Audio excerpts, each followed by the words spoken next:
In 1979, during the second oil scare, to pass time, people made love because they couldn't go anywhere.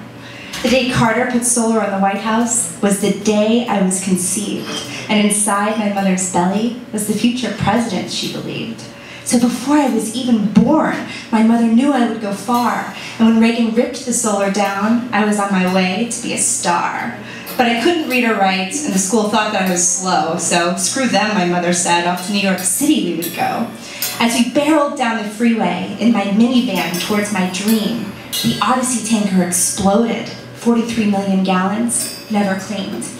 Lo and behold, miracles do happen, and I was cast as the lead in the Christmas classic Prancer, even though I couldn't read. And Prancer was hugely successful. It made a difference in people's lives. It still makes a difference, and I was just a little girl.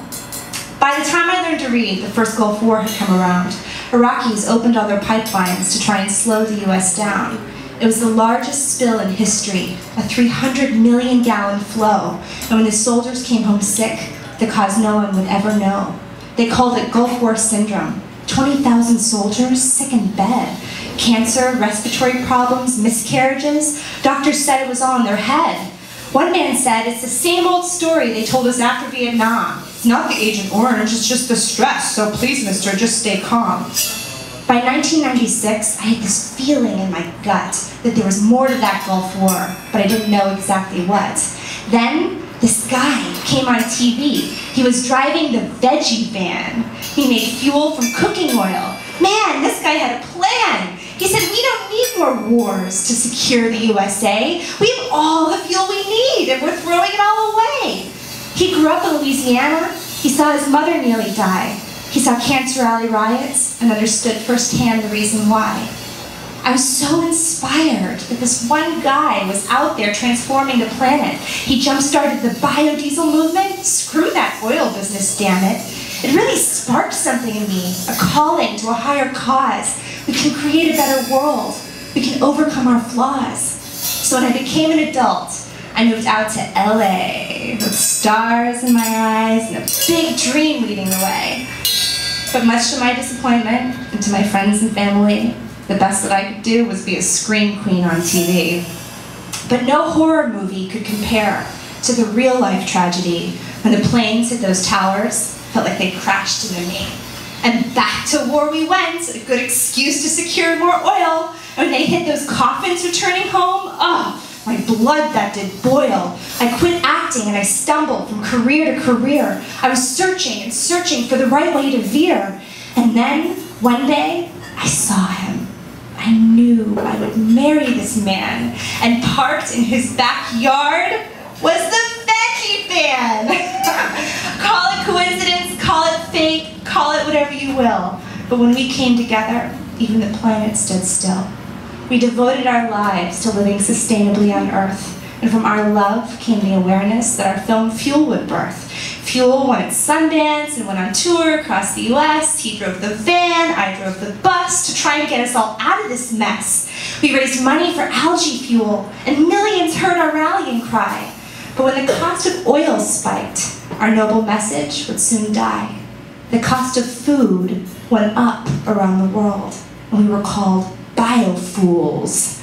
Biofuel and not oil is what was blamed in our schools. But they forgot to mention that our food, it's grown with oil, it's shipped with oil, it's sprayed with oil, there's even oil in our soil. So when the cost of oil went up, so did the cost of food. But while big oil made record profits, alternative fuels got really screwed.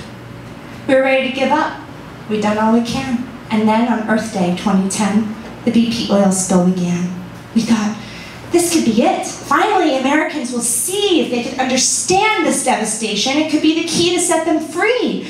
We went down to the front lines. We saw the oil and dead fish. I prayed it would be over and that God would grant me my wish. And much to my surprise, our president came on TV. He said, the beach is safe. The fish are fine. See, look at me. But I'm standing on the beach, and there's oil on the ground. And I saw where they're getting the fish, and there's oil all around. And then I got really sick. Something was happening to me. I had a rash on my chest, and there's blood in my pee. And the doctors said that from now on, I can't expose my skin to the sun, that it's a permanent condition, and that nothing can be done. And when thousands of dolphins turned up dead, it was hidden from the public eye. America had moved on. They'd bought into the lie. And I was so mad! I didn't know what to do with my rage. So Josh took me down to see a New Age sage. I asked Deepak Chopra what to do with my crazed mind. All of the lies and corruption were blindly killing humankind. And what he told me made all the difference. It healed my mental state. He said we're like a cancer. We're killing our host. But fortunately, it's not too late, because I'm not separate from you. And you're not separate from me. And though it's hard to swallow, we're not separate from BP. We're all in this together. Together we'll seal our fate. So it doesn't do me any good to point fingers or to hate. We've got to get creative in waking up our consciousness. All of the solutions are right here. All of the answers we possess. When I hear BP made $19 billion in profits, plus $150 million more from the IRS, it really makes me want to stop it. But how can I, just one person, change this big fix and change it fast? How do we even out this game when we've all got to fill up on their gas? Well, maybe that's the key. If it's money that rules the day, my money is my power and I'll spend it some other way.